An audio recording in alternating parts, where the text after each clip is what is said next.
wrong with Torgor? He seemed well enough when I last saw him.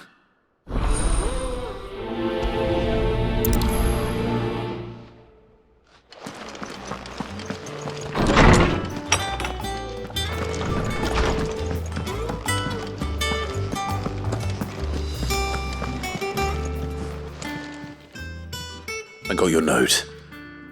You think something's wrong with Torgor? So you can read. Congratulations. But I didn't say how we're wrong with him. I said something weren't right. He's not been eating me treats. He used to love cracking the bones from Molly's boiled brown, but now he won't so much as look at 'em. Didn't like him. Which is why I'm of a mind that his mind's on something else. You've not been working him too hard, have you? No harder than usual. Is that it, boy? Do you need a rest? What was it you said he was? A frost wolf? That's what the lawsman seems to think. Then maybe this all has something to do with whatever it is that's woken inside him. I suppose things have been different since Rosalith. Perhaps Hippocrates knows something. Instead of everything, you mean? Perhaps.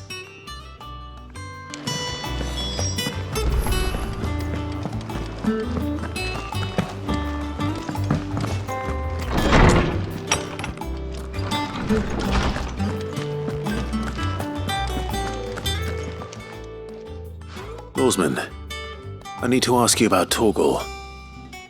Something's not right with him. He isn't ill, is he? I don't think so. But according to Lady Karen, he seems to have lost his appetite, which is certainly a new development. She says he's hardly been touching his bones of late, and she believes it may have something to do with what happened at Rosalith Castle. I rather think she might be right, though not about his appetite. All canids are instinctively inclined to crack open, and I see no reason why a frostwolf should be any different. Accordingly, I suspect it is not a lack of appetite that afflicts Torgor, but a surfeit of it. If we assume that his newfound magics require additional nourishment to sustain, it may well be that the bones Lady Karen is accustomed to providing are no longer sufficient. Frostwolves, after all, habitually prey upon far larger animals, whose bones may yield altogether different nutrients. As to where one might find a suitable substitute, some antelopes that graze the meadows of eastern Rosaria have been known to grow to a size more than double that of their lesser cousins. I don't recall ever seeing any that large. And little wonder. The oldest and largest such creatures rarely leave the safety of the highlands for fear of predators.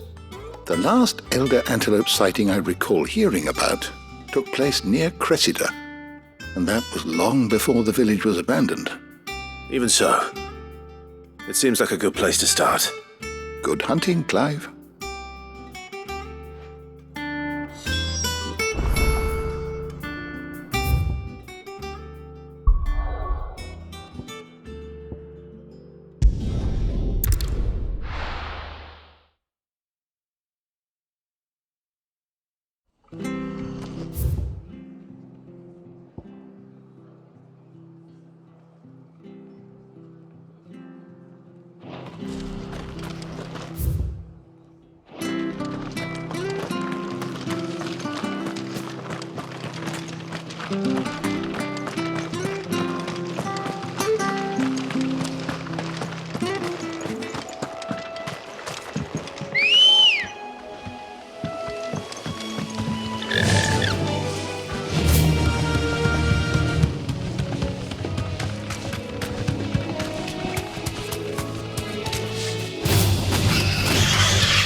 Well, it's certainly quiet. If I were a giant antelope, it would seem like just the place.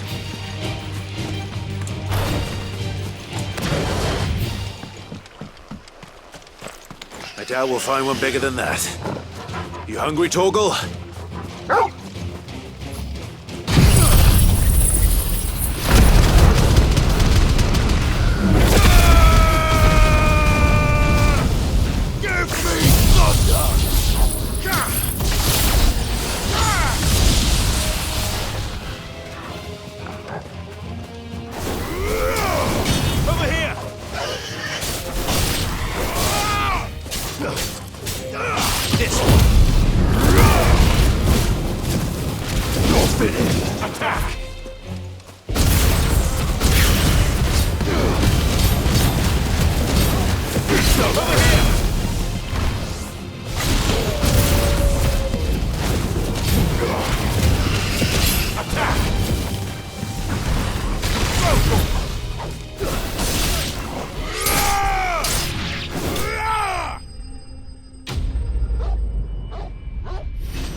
Now,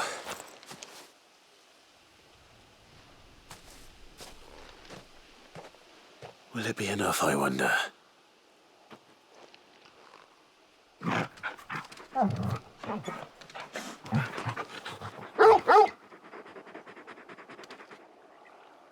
I say that answers my question, which means we owe the lawsman our thanks.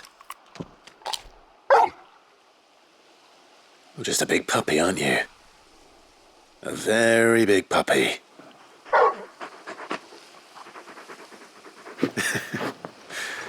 You do know you can take that with you, Torgal. Lady Karen will be relieved to hear you've got your appetite back. Come on, boy.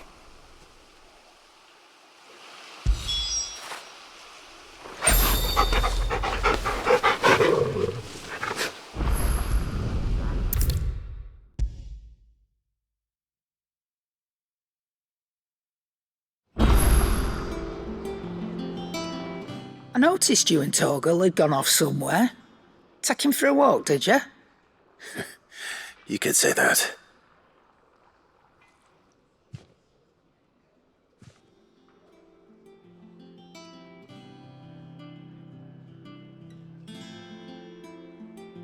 So, Molly's leftovers weren't good enough, eh? That'll teach me for treating you like you're still a pup. All right, no need to shout. Now we know what you're after, I can see about getting some in. Speaking of which, I brought one for later. Can I leave it with you?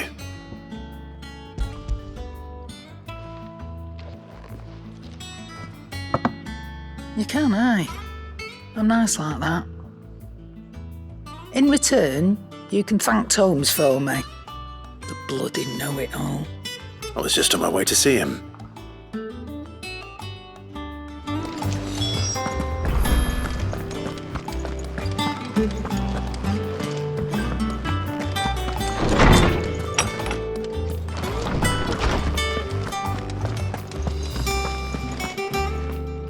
Ah, Clive. Were you able to locate your quarry? We were indeed, lawsman. You pointed us in exactly the right direction. And Torgal's been a very happy hound ever since. Very good, very good. Lady Karen sends her thanks, by the way, for your part in solving the mystery. Ah. But that reminds me. After your last visit, I found myself pondering Torgal's talents. Do you recall our conversation concerning Lady Jill's role in Torgal's transformation? About how she somehow woke the power within him. Precisely that. A reasonable conclusion, I thought, but one which raised certain questions in my mind. You see, the Fenrir of legend served Shiva and Shiva alone, and while the powers attributed to him are certainly impressive, the records imply they are somewhat different in nature to those you described Torgal as having used. What are you suggesting? That Torgal may be the beneficiary of more than one icon's power. Consider that in addition to Lady Jill, He has served as a loyal companion to you, your brother, and even the late Cid. In short, the icons hitherto near at hand, or should I say at paw, have been diverse and plenty, and that number has only grown as the realm's dominance have fallen to your sword. One can but speculate as to how all of this has affected Torgal. He has seemed more fierce of late. And if I am not mistaken, he will grow fiercer still. We are fortunate indeed to be able to count him amongst our allies and not our adversaries. Oh, he's more than an ally. He's a friend.